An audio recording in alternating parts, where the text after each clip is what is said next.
తెలంగాణ గోసేవ విభాగం ఆధ్వర్యంలో గో విజ్ఞాన పరీక్షల రాష్ట్ర స్థాయి బహుమతుల ప్రధానోత్సవ కార్యక్రమం అక్టోబర్ 26వ తేదీ ఆదివారం భాగ్యనగరంలోని KMIT Keshav memorial institute of technology నారాయణగూడలో నిర్వహించడం జరిగింది. మొదటి లెవెల్లో అంటే గ్రామీణ స్థాయిలో 35 జిల్లాల్లోని 1255 గ్రామాల నుండి అక్షరాల 4,11,890 మంది ఈ గో విజ్ఞాన పరీక్ష రాశారు. రెండవ లెవెల్లో అంటే జిల్లా స్థాయిలో 35 జిల్లాల్లోని 755 స్థలాల నుండి 16,240 మంది ఈ పరీక్షల్లో పాల్గొన్నారు. ఇక మూడవ లెవెల్లో అంటే రాష్ట్ర స్థాయిలో 2,391 మందిని ఎంపిక చేయడం జరిగింది.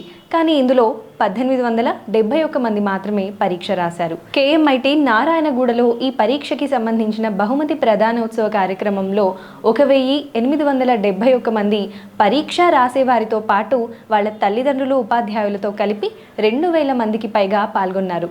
అంటే మొత్తం సుమారుగా 4,000కు పై సంఖ్యతో ఈ కార్యక్రమం విజయవంతమైంది.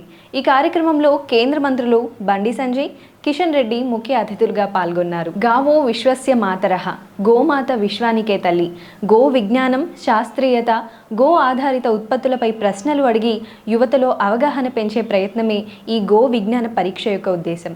ఈ కార్యక్రమాల ద్వారా గో పరిరక్షణ, గో పూజ, గో ఉత్పత్తుల వినియోగం వంటి అంశాలపై కొత్త తరం యువతలో చైతన్యం, బాధ్యత పెరుగుతాయి.